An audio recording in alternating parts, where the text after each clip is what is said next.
Baik pemirsa, masih bersama saya Nindya Rima dan ditemani oleh Ketua DPRD Kota Surabaya Bapak Insinyur Armuji. Kita masih di lobi belajar lebih memahami.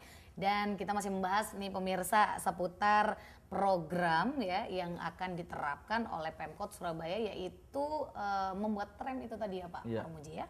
Baik, nah tadi kan dari DPRD Kota sendiri, Pak Armuji sendiri mengaku bahwa optimis gitu ya Pak ya. Semoga tram ini memang bisa goal. Nah, tapi nih Pak, masalahnya adalah budaya masyarakat mungkin ya Pak ya, Armuji ya.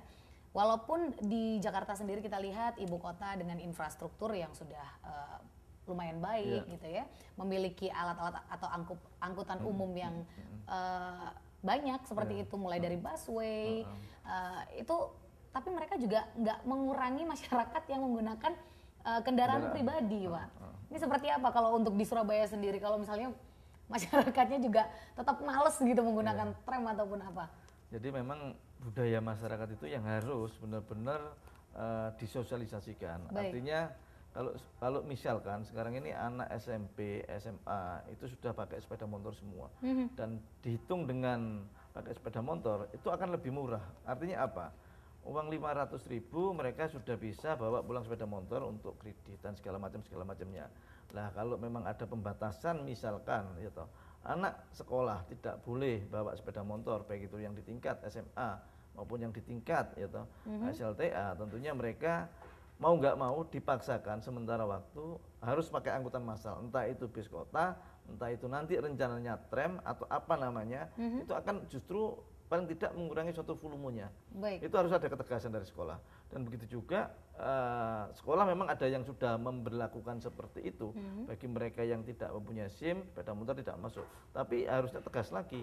Mereka yang memang sekolah SLTA itu tidak boleh. Tapi sarana itu harus disiapkan dulu oleh pemerintah kota. Tetapi kemarin gitu, ada yang namanya bis sekolah. Dinas Pendidikan punya bis sekolah yang untuk antar jemput dan mereka punya titik-titik berhenti di sekolah mana saja. Itu pun sekarang saya lihat itu justru bisnya itu mangkrak semua. Artinya tidak bisa tidak bisa berkembang lah. Kalau itu bisa maksimal, artinya kalau bisa berkembang dengan baik, bis itu akan bertambah. Justru bukan bis itu makin digarasikan, makin diberhentikan, nggak seperti itu. Ini artinya suatu kegagalan kalau hal seperti itu terjadi. Begitu juga nanti tram. Tram itu nanti yang paling penting itu adalah karena lewatnya di tengah kota. Rumah yang dilewati tram itu akan terganggu dengan atau tidak.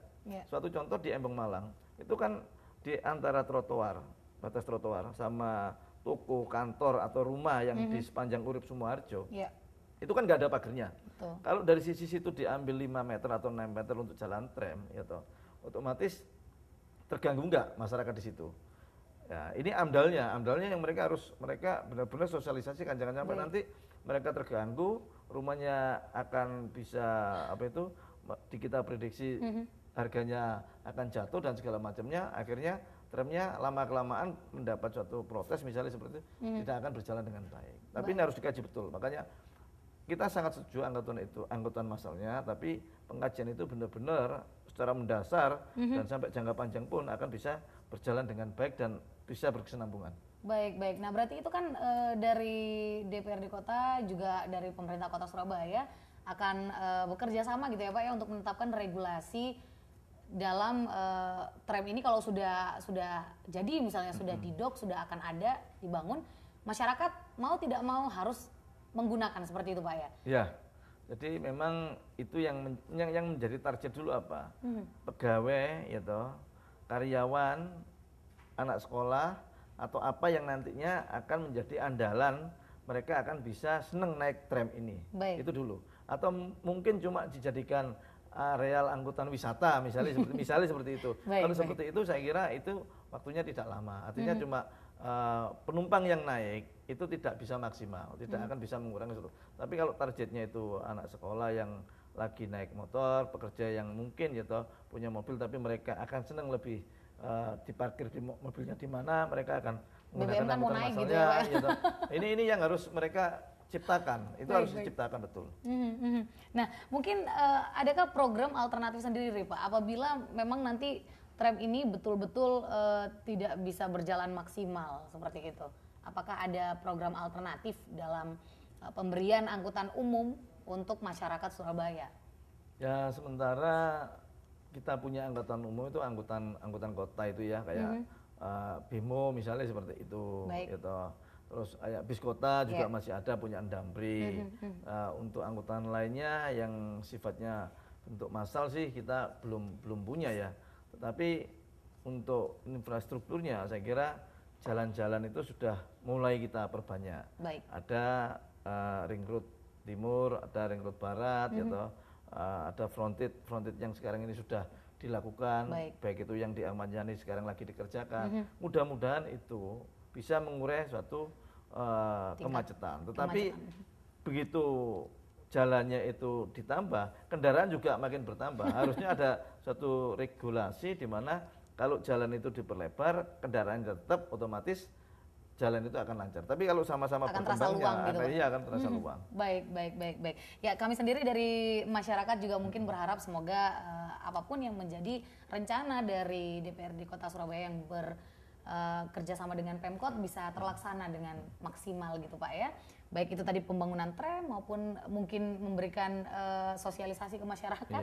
Kalau tram itu jadi nanti masyarakat bisa senang menggunakannya ya Pak ya. Baik, nah ini mungkin terakhir nih Pak Armuji. Bentuk pengawasan dari DPRD Kota Surabaya sendiri yang akan dilakukan agar serapan APBD 2015 ini lebih baik lagi dari 2014 Pak? Ya fungsi kontrol kita teman-teman khususnya di Komisi C, harapan kita mereka menggunakan fungsi kontrol secara maksimal. Artinya di mana proyek-proyek yang sudah dilelang dan sudah dikerjakan ini bisa diawasi, baik itu kualitas mutunya maupun pekerjaannya itu benar-benar mempunyai satu schedule jadwal sesuai dengan yang sudah ditentukan dalam APBD maupun dalam pekerjaan-pekerjaan itu sendiri. Ini yang tentunya kalau pengawasannya benar-benar maksimal dan Pemkot sendiri juga benar-benar care untuk bisa menyerap secara optimal juga anggaran RAPBD 2015, saya yakin nanti ke depannya semua proyek-proyek itu akan bisa terselesaikan dengan baik. Baik, amin mudah-mudahan ya Pak Armuji. Mudah-mudahan seperti itu. Baik, terima kasih Pak Armuji untuk waktunya. Semoga memang APBD tahun 2015 ini bisa digunakan dengan maksimal juga oleh setiap SKPD-nya ya Pak ya. Baik pemirsa, itu tadi perbincangan kita terkait dengan menakar serapan APBD 2014 dan proyeksi kegiatan APBD tahun 2015 bersama Ketua DPRD Kota Surabaya Bapak Insinyur Armuji. Semoga apapun yang menjadi proyeksi kegiatan ya tahun 2015 nanti bisa diterapkan secara optimal pemirsa. Nah, sampai ketemu lagi di lobby berikutnya. Saya Nindya Rima pamit. Sampai jumpa. Bersama di sini kita